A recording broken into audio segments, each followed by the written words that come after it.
watching CIN Pol.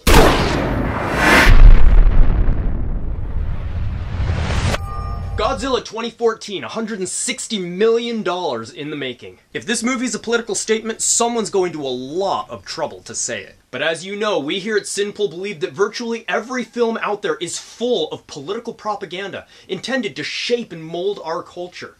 And truly, Godzilla is no exception. In fact, Godzilla may be so politically oriented that it is more propaganda than actually entertainment. Let me show you how. Now, you may be wondering whether or not Godzilla historically was a political series of films. I'm no expert on Godzilla, but when I do... I'm an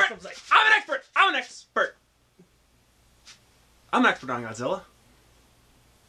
When Godzilla first came out, it had been almost 9 years since the atomic bombs had been dropped on Hiroshima and Nagasaki, and a lot of people were still afraid of the dangers posed by nuclear weaponry. Godzilla played perfectly into those fears. He illustrated the unpredictability and the power of nuclear weaponry. In the original film, Godzilla was an unstoppable engine of destruction. The uncontrollable power of nuclear weaponry unleashed.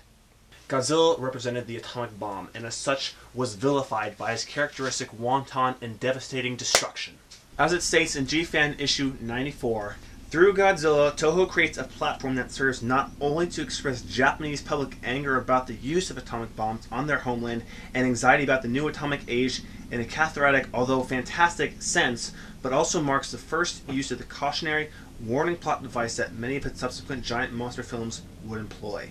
The 1954 film was not the only movie that had Godzilla in it. Between this film and the new flick this summer, there have been 27 other movies that have had Godzilla in it.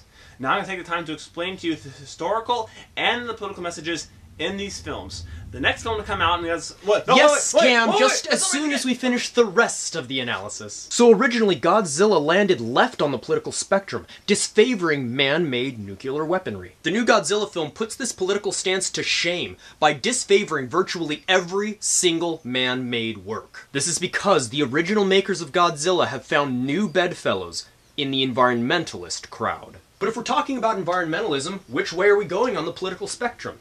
In order to understand that, let's take a look at what both conservatives and liberals believe about environmentalism. On the right-hand side, conservatives tend to view human interaction and expansion in the world as a positive thing.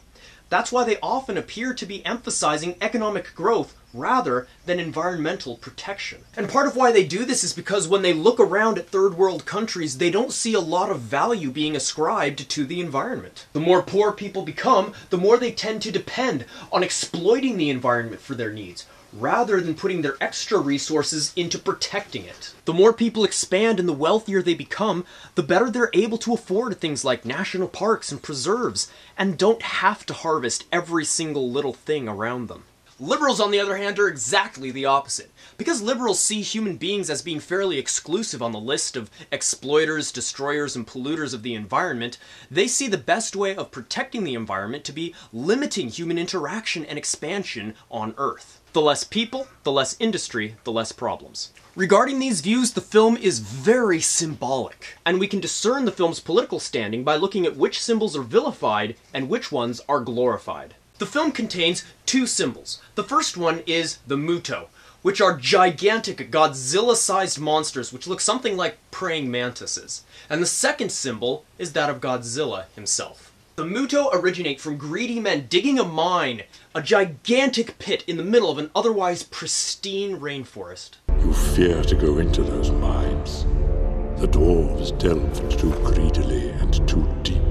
You know what they awoke in the darkness. Once these greedy men awaken the Muto goes out in search of its food source, nuclear energy. Predictably, the military is more than happy to supply this nuclear food with its horribly misguided and dangerous attempts to stop the Muto with nuclear weapons. Throughout the film, whenever the humans try to rectify the disaster being caused by the Muto only become more devastating, causing greater amounts of devastation and random destruction. The Muto represent the sins of mankind against nature, and are vilified by their terrible acts of destruction. Godzilla, on the other hand, is the opposite. Whatever you may be used to thinking of Godzilla as will change after you see this film. He's not a random killing machine of destruction. He's not even the character portrayed in the film's promotional media. Godzilla goes out of his way to not destroy things.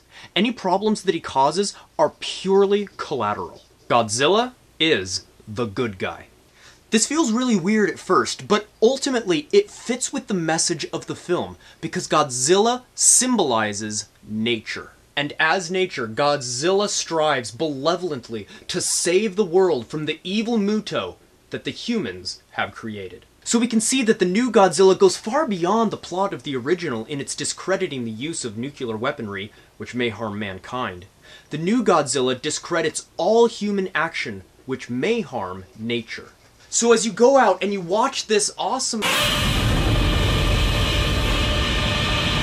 Think critically about the film.